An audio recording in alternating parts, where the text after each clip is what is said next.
En una entrevista, la doctora Juliana Sterli, paleontóloga del Museo de Paleontología Egidio Feruglio, le preguntó a la paleontóloga francesa especializada en tortugas, doctora France de Lapparent, cuál fue el momento más difícil de su carrera, y esto fue lo que respondió Lapparent. Lo más difícil, y por falta de tiempo y demasiado que hacer, fue cuando he tenido que presentar mi segunda tesis, porque no me quedaba más tiempo permitido por el Centro Nacional de Investigación Científica. Acababa de tener 2 hijos y tenía que hacer todo lo de la casa: limpieza, cuidado de los niños, compras, cocina, etc. Pasaba 12 horas o más de trabajo profesional y también utilizaba gran parte del fin de semana. En la noche me levantaba de la cama sin despertar a mi marido para escribir.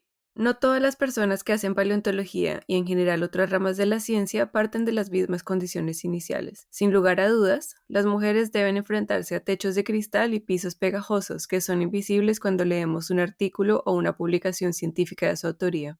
¿Qué peso tiene esto en el estudio de los fósiles?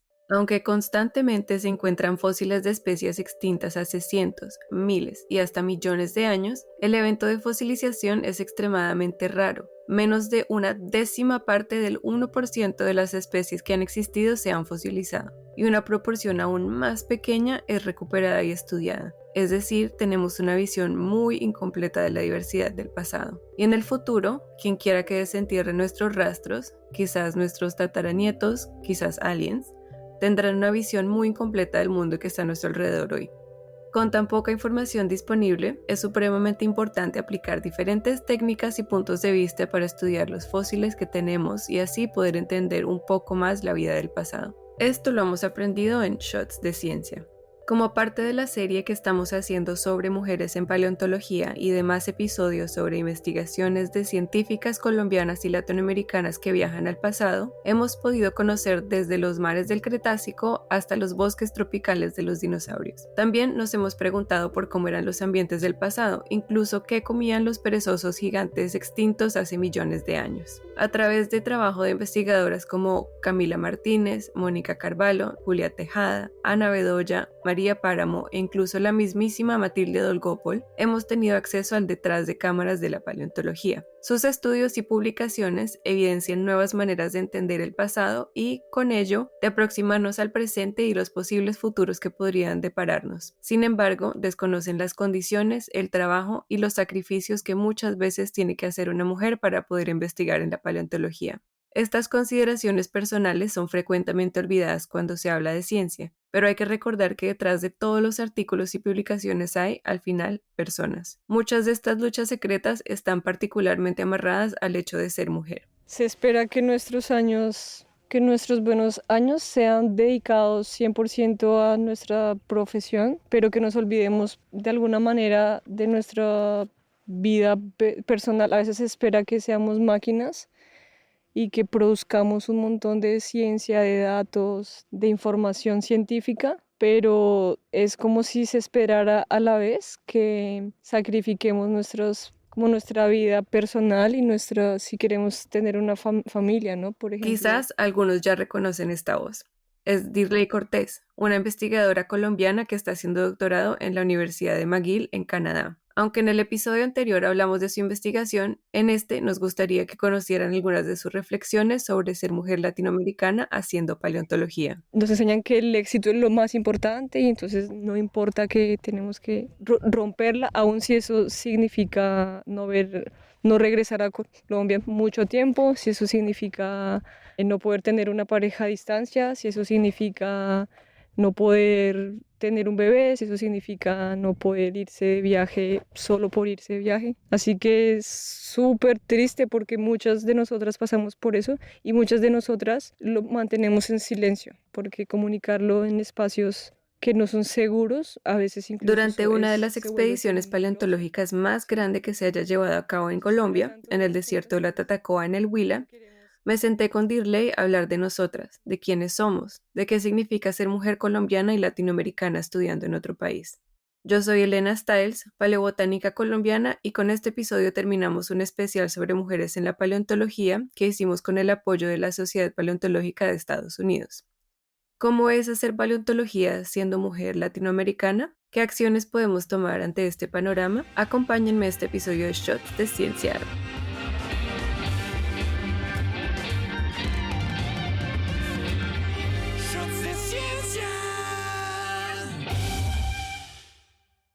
Como en muchos campos laborales, la academia se ha hecho cada vez más competitiva. Con frecuencia escuchamos el famoso publish or perish, lo que quiere decir publicar o desaparecer. Más o menos, este se refiere a que si alguien de la academia no está sacando papers todo el tiempo, su puesto y su reputación están en riesgo. Este tipo de pensamiento en general ha llevado a cuantificar el valor de una persona como científica según el número de artículos que haya publicado. Me imagino que si tú quieres como tener una muy buena posición en una institución, necesitarías, bueno, tener una productividad científica muy alta, una carga incluso de clases muy alta y además que estés en el tope de las cosas todo el tiempo, pero si a la vez quieres tener un bebé o dos o cinco, es imposible. O sea, Este de afán hecho, por a publicar veces y sí hacer me un nombre en la pregunto eso. academia afecta Yo pienso, principalmente a las bueno. científicas. Según el Observatorio Colombiano de Ciencia y Tecnología, el 28% de la producción colombiana de conocimiento está asociada a las mujeres.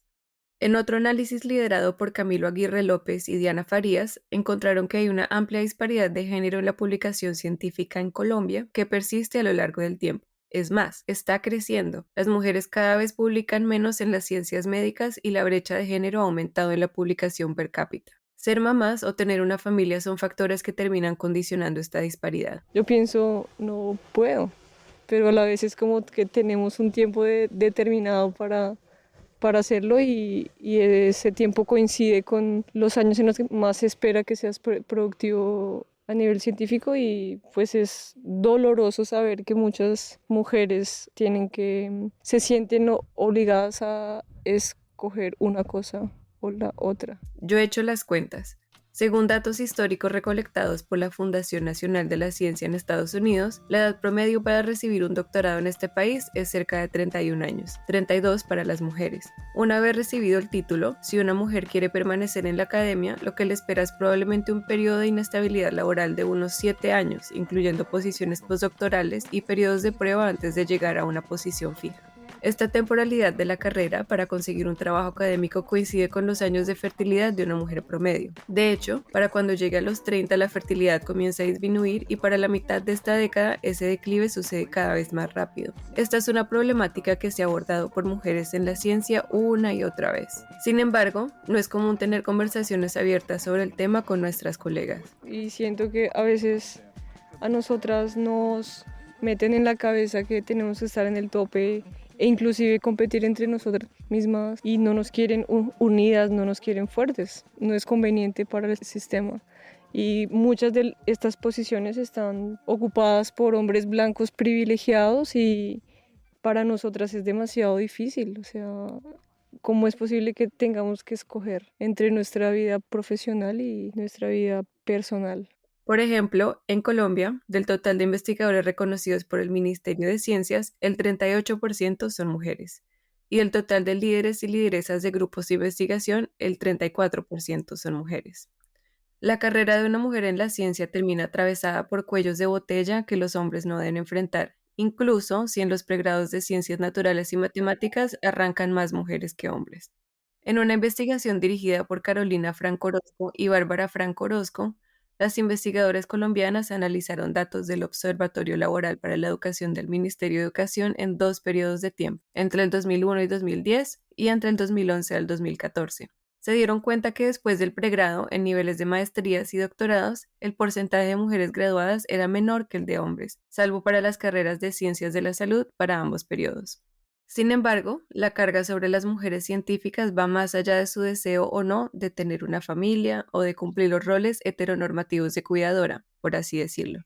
Para perseguir nuestro sueño de convertirnos en científicas, además de sacrificar nuestro tiempo libre, dejamos atrás todo lo que conocemos para buscar la oportunidad de continuar con nuestros estudios. Yo siempre imagino en mi cabeza una copa y entonces es como que alguien dijo, las mujeres que quieren estar en el tope tienen que llenar esta copa. Y si tú no la llenas, entonces no existes. Y hay situaciones que terminan siendo normalizadas cuando no deberían serlo. Por ejemplo, que te pregunten si eres o quieres ser mamá antes de comenzar un trabajo o un doctorado. Son factores que influyen en tu selección a largo plazo porque eventualmente tu ritmo de publicación baja, porque tu tiempo es limitado. Incluso llegan a hacerlo parecer como si estuviera mal. Una mujer estaba haciendo su postdoc, pero lástima que tuvo bebé, lástima que se tuvo que retirar. O sea, porque la decisión de retirarse en realidad se considera como si fuese como que si no llenaste esa copa, entonces ya no eres importante.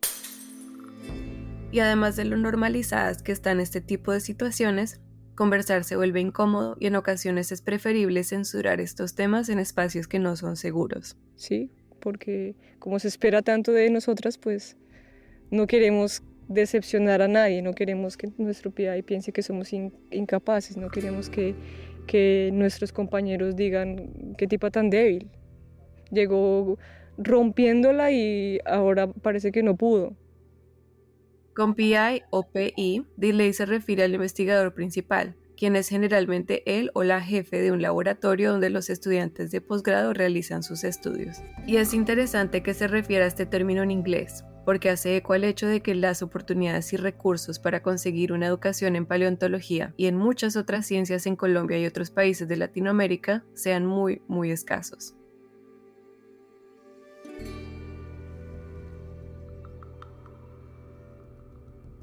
Parece increíble que para estudiar los fósiles y la evolución geológica de Colombia sea necesario irse del país para obtener los recursos suficientes.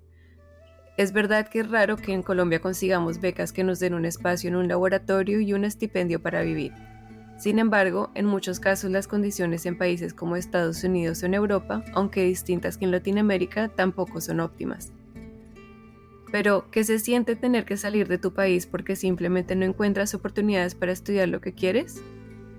La experiencia y reflexiones de Dirley Cortés reflejan muchos de los sacrificios que una persona termina por hacer buscando cumplir sus objetivos profesionales. Ella decidió irse a Canadá para poder estudiar los fósiles de Colombia y entender el pasado geológico del planeta. Por ejemplo, el desierto de la Tatacoa tiene una historia muy interesante. Estuvo debajo del agua, luego fue una selva como la Amazonía y hoy es un paisaje de tierra y arena que parece sacado de otro mundo. Su registro guarda la información de cómo era esta parte de la Tierra hace millones de años. Sin embargo, aunque está en medio del territorio colombiano, una buena parte de esta historia se ha construido desde el extranjero y solo hasta los últimos años la investigación nacional le ha puesto la atención que se merece. Aquí Dirley. La desigualdad es tan alta que para mí no es un motivo de orgullo haberme ido, o sea, me hubiese gustado tener la oportunidad de escoger, de elegir, ok, estudio en Colombia o estudio en Canadá. No pude, solo existía Canadá. Me tengo que ir, ¿sí? Es como que si uno quiere entrenarse se tiene que ir. ¿Por qué? Sí, los fósiles están aquí. Es decir, acá estamos en un sitio que está estudiado desde hace un siglo y los colombianos estamos envueltos desde hace, ¿qué? 10. Entonces es como que genial que la ciencia lleve un siglo acá, pero lo que Además, conversábamos con muchas el veces conductor, se ellos veían romantiza el migrar a un país japoneses. del norte global a costa de todo lo que implica, alejarte de tu red de apoyo, tener que comunicarte en otro idioma o enfrentarse al temido síndrome del impostor porque vienes del sur. Claro, es todo un logro ser latinoamericana y llegar a un laboratorio de una universidad de otro país en la que generalmente quienes estudian allí tienen más ventajas. El problema es que pocas veces nos cuestionamos qué consecuencias trae ese logro. Me siento muy agradecida por las oportunidades, pero en muchos casos siento que desde Colombia podríamos hacer más para dejar de idealizar todo lo que está por fuera y de por debajear lo que tenemos acá. Siento que nosotros tenemos demasiado potencial para muchas cosas desde Colombia. Para este punto, se hace más evidente el peso de la intersección entre ser una mujer haciendo ciencia y además ser latinoamericana, sin mencionar que los obstáculos aumentan si haces parte de otra minoría como ser afro, indígena y demás grupos marginalizados que son blanco de racismo, homofobia y discriminación. Pero entonces, ¿es posible cambiar este tipo de situaciones? Y mientras tanto, ¿cómo contrarrestar estas configuraciones? Estas fueron preguntas que tocamos con Dirley. En los últimos años ha habido una suerte de boom de paleontólogas latinoamericanas produciendo conocimiento muy importante y con ello intentando reescribir la historia geológica de Sudamérica. Esto tiene implicaciones positivas en la paleontología y en la ciencia. O sea, al tener más representatividad, tú tienes más ejemplos y más conversaciones y más como oportunidades de aprender, de desaprender y como de tener más fuerza para enfrentar ciertos problemas que pueden llegar a ocurrir en campo o inclusive en los laboratorios que pasan. Sin dejar de lado que al no garantizar condiciones que promuevan el desarrollo y desempeño de las mujeres en la ciencia, las posibilidades de diversificar cualquier campo de la ciencia, y en este caso la paleontología, se disminuyen. Mayor cantidad de mujeres paleontólogas también representa mayor diversidad. Yo creo que no tenemos la primera paleontóloga indígena de Colombia, no creo, no la conozco. Yo creo que debemos llegar a comunidades que tienen poco acceso, y también es como que también el ser parte de un grupo más grande nos pone en una posición de privilegio, pero está en nosotras poder usar ese privilegio para crear y para hacer cosas por nosotras, pero también por las generaciones que están viniendo. La pérdida de mujeres como roles a seguir en la ciencia, y en este caso la paleontología, es muy preocupante porque las mujeres que nos estamos iniciando en una carrera académica estamos perdiendo parte de una red de apoyo invisible. Al tener una comunidad de mujeres grande, paleontólogas de Colombia, es como que juntas podemos ser más, y si una se siente cayéndose, entre todas podemos hacer que no se caiga. Y no hablo de solamente el éxito profesional, sino podemos, como Elena nos dice, como crear redes de apoyo, y o sea, yo no veo otro camino que no sea ese. Siento que estamos haciéndolo bien, pero falta muchísimo por hacer. Y me gustaría que las mujeres que estén pensando estar en este campo, entre más temprano, como ser mucho más conscientes de esto. Y es que este último punto que toca Dirley es crítico. Celebraciones como las del 11 de febrero, el Día Mundial de la Niña y la Mujer en la Ciencia, fomentan y motivan la vocación, especialmente de niñas y mujeres jóvenes, para que consideren a las áreas de ciencias, tecnología, matemáticas, ingeniería y artes como un camino profesional viable. No obstante, no basta con solamente incrementar la participación de mujeres en la ciencia desde la base, si conforme pasa el tiempo aparecen los techos de cristal. Y tampoco se trata de decir estudien ciencia, sino se tienen conversaciones sobre el tipo de escenarios y situaciones que eventualmente podrían enfrentar solamente por ser mujeres. Que se piensen en la ciencia, que tengan un pensamiento crítico, pero sobre todo que puedan ser felices y estar tranquilas, aunque no sean paleontólogas o científicas o superestrellas. O sea, si están seguras, tranquilas y se sienten bien con sus propias decisiones, e incluso si pueden decidir, si tienen la oportunidad de decidir, eso es incluso más importante. Y no solo eso, también se ha normalizado un mensaje que al final puede ser peligroso. El de querer es poder. Si una persona no tiene las garantías, las oportunidades y las condiciones materiales, por más que quieran y tengan pasión, no siempre se puede. Ahora que logramos aterrizar muchas de las situaciones y realidades que debemos enfrentar en la academia, específicamente en la paleontología, vale la pena dejar claras algunas herramientas que pueden funcionar a quienes estén escuchando este podcast y que nacen de mi experiencia y la de Irley Cortés. Primero, es importante desaprender. Porque damos por sentados muchísimas cosas, dentro de esas romantizar el éxito profesional. Y también pienso que las discusiones entre nosotros son importantísimas, o sea, saber que está bien ser vulnerables. Abrir nuestro corazón y mostrar nuestros sentimientos no está mal. No nos hace menos fuertes, ¿no? También nos esperan fuertes, nos esperan súper poderosas, o sea, creo que a veces está bien no ser una superpoderosa. Está bien un día llorar y un día decir, me siento triste, me siento mal, no puedo con esto. Está bien.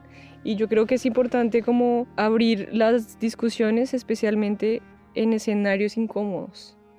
Que está bien no solo hablar de los éxitos, también es bueno hacerlo con los fracasos. No siempre publiqué esto, sino contar todo lo que no pude hacer, todo lo que me impidió llegar a un punto, o simplemente no quería llegar a un punto determinado. Mi interés era cambió en el camino y está bien. Entonces, para mí, uno de los puntos que quiero recalcar es, o sea, que no solo habláramos de los extremos de la curva, sino también de todo lo que está en la mitad. La disparidad de género en la ciencia es un problema estructural profundamente arraigado en una sociedad históricamente patriarcal. La estructura misma de la academia y los requisitos para avanzar en ella parecieran tirar obstáculo tras obstáculo en el camino no solo de las mujeres, sino de minorías. Muchas veces callamos, no compartimos nuestras dificultades, tanto como compartimos nuestros éxitos por miedo a parecer débiles o ser silenciadas. Sin embargo, para generar cambios en esta estructura y transformar la ciencia en un espacio más inclusivo, es necesario crear estos escenarios de reflexión. Hay que atraer las problemáticas que contribuyen al abandono de mujeres y minorías en la ciencia para crear políticas que lo puedan prevenir. Y si no nos encontramos en una posición en la cual nos sintamos seguras para denunciar o criticar el sistema, incluso conversar al respecto nos sirve para saber que no estamos solas. Como dijo Dir, unidas podemos ser imparables.